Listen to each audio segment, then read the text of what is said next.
I cycled across America for 5,000 kilometers for 3 months at age 16. I slept on the streets, crossed the largest canyon on earth, camped in wild forests, and lived like a homeless kid with a dream. And finally, after nearly 10 years, I decided to share my journey. It is impossible to go over every detail of the trip, and honestly, every single day deserves its own video. But in this one, I will do my best to summarize the journey, share the most important moments, and tell you how it changed me and prepared me for life. Here's a quick itinerary of my journey, starting from San Francisco, riding through LA, San Diego, Las Vegas, and all around Arizona and Utah, flying to the East Coast, riding from Washington DC all the way to Chicago.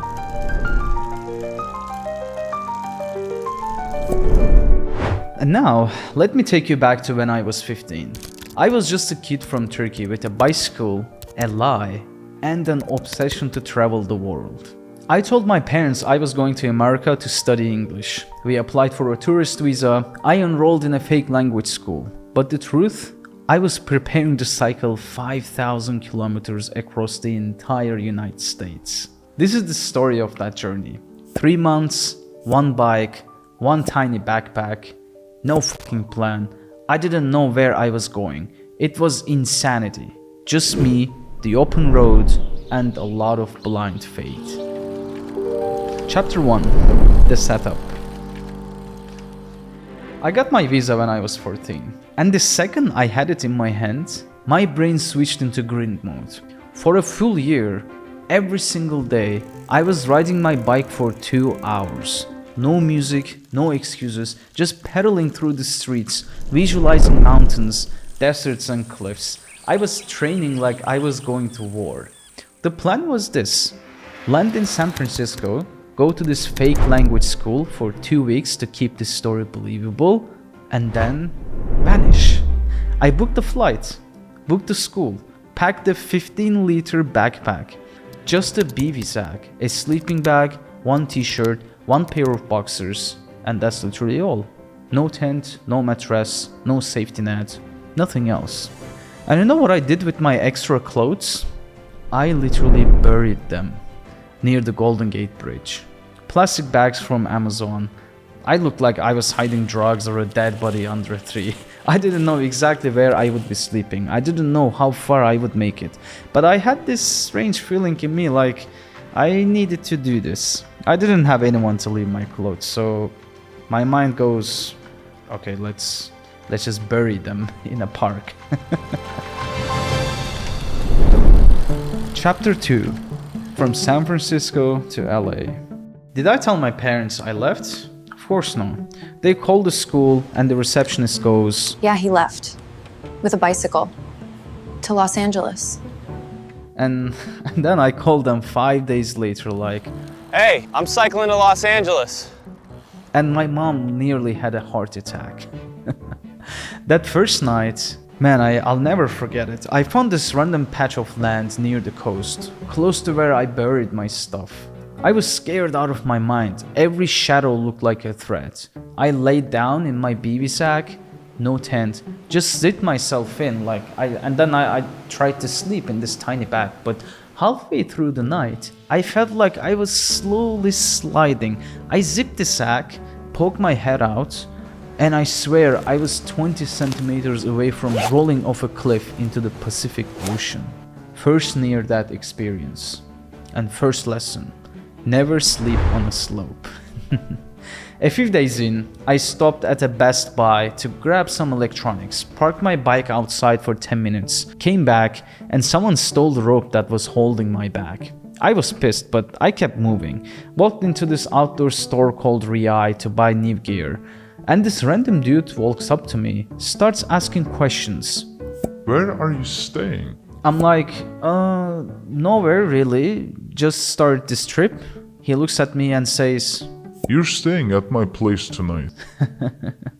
I thought he was kidding, but he was dead serious. He took me in, gave me dinner, let me crash at his place, and in the morning he loaded me up with everything I didn't even realize I needed.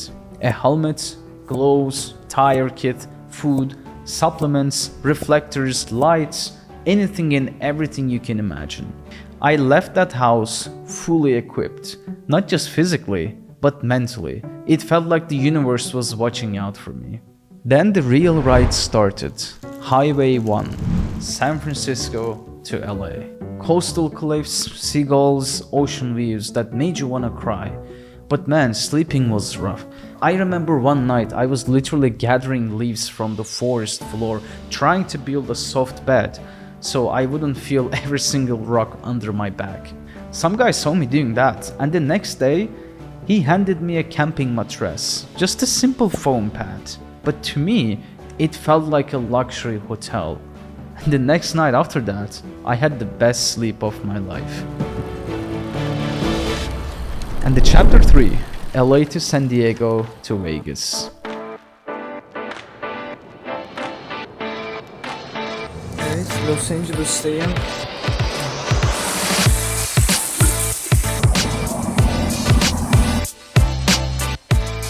LA was wild. City of angels, big energy, sun every day. Then I cruised down to San Diego. That ride, pure magic. But somewhere along the way, I accidentally rode into a restricted military zone. I'm 16, on a beat-up bicycle, and suddenly I'm being stalked by armed soldiers. They were cool about it once they realized I was just a kid. But for a second, I thought I was getting arrested. It was really scary. And the San Diego itself, it was paradise. Beaches, breeze, peace. I felt unstoppable. Then came Vegas. Neon lights, casinos, people yelling. It felt like I had cycled into a movie set. Couldn't even do anything. I was just 16, but I still soaked in the chaos. It was beautiful in its own way. Chapter 4. Into the Desert. Grand Canyon. Leaving Vegas, the journey got serious. I entered the desert, alone, miles of nothing, no shade, no gas stations, just me and my thoughts. And then the Grand Canyon. I knew I had to cross it to keep going. And guys, the Grand Canyon is 50 kilometers wide, 1.5 kilometers deep. Here's a quick visualization to help you understand. Imagine carrying a bicycle on your back, descending a skyscraper with 500 floors. 500 floors equals roughly 1.5 kilometers, which is the depth of the Grand Canyon. Then picture walking 100 kilometers through the wilderness and finally climbing back up those same 500 floors using only the stairs. And it wasn't just steep, it was deadly. No food, no clean water, and the first night, I walked straight into a lightning storm. Picture this, you're standing in total darkness, rain soaking through your sleeping bag, thunder exploding every few seconds, cliffs crumbling near you, and you've got no tent. I genuinely thought I was going to die that night. I even started hallucinating, saw cabins in the distance. Rocks were rolling around me, loud, unpredictable, like the mountains was shaking itself. There was nowhere to hide. I just curled up and prayed. And when morning came, I couldn't believe I made it. That storm didn't kill me, but it killed any illusion I had that this journey was just a cool trip. That was survival. That was rebirth. Grand Canyon was the hardest part of that whole journey. Chapter 5. Zion, Utah, and back to Vegas. Next week was Utah, Zion National Park, insanely beautiful, but the pain kept coming. 9 flat tires in one day, no exaggeration. I was sitting in the dirt, patching tubes in 40 degrees heat, thinking, why the fuck am I doing this? Then out of nowhere, Page City. It was like finding Atlantis. Massive Walmart glowing in the desert. I finally bought a tent, proper food, some peaches and apples, tools, and that night, first night sleeping in a tent after 2 months of ground and plastic, it felt like a king's suit. I slept so deep it felt like a reset button got pressed on my soul. And then I rolled back into Vegas with dust in my hair, sand in my teeth, and fire in my chest. Then I flew to Washington, D.C.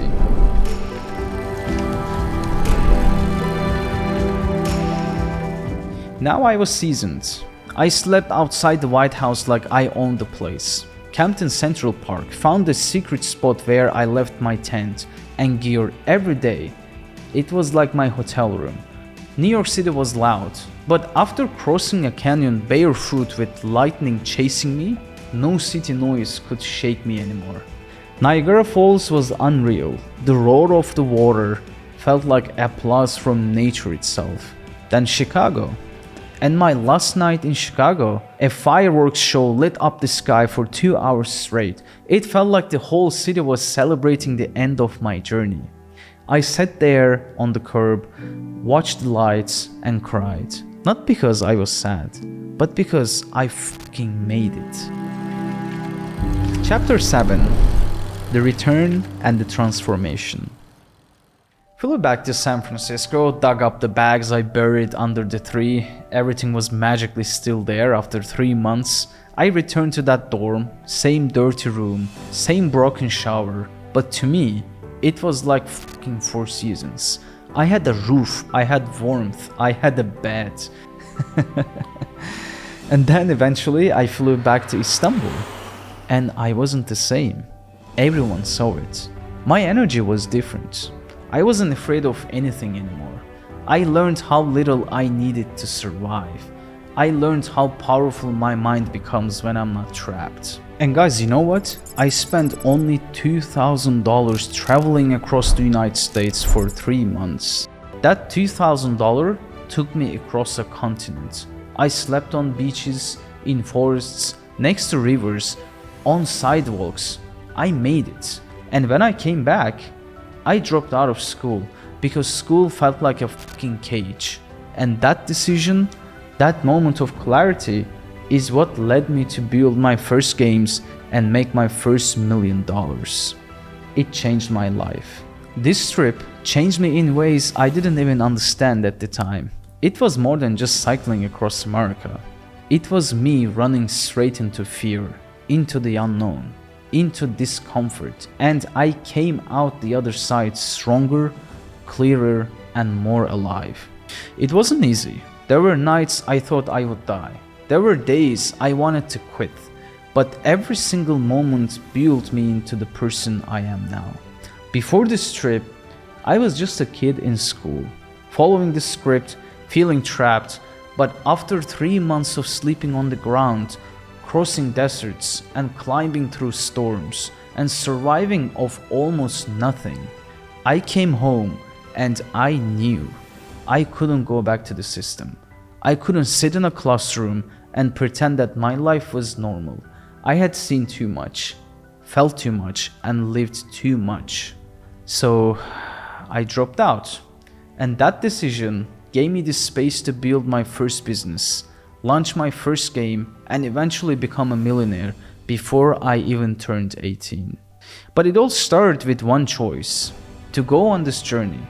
And I'm telling you now, if you're feeling stuck, if you feel like your life is just looping day after day, you probably don't need more motivation.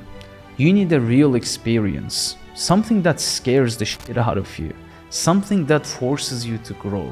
So go do something hard. Go sleep outside, go get lost, go live with less. Stop trying to have everything figured out. You don't need a plan, you just need to move. The world won't wait for you. Your dream life won't just show up. You have to go get it. You have to be willing to take the first step, even if your legs are shaking. At 16, I did something that terrified me, and I've never been the same since. So, if there's something big you want to do it scared, do it confused, do it broke, and do it anyway, because future you is watching. Go make him proud.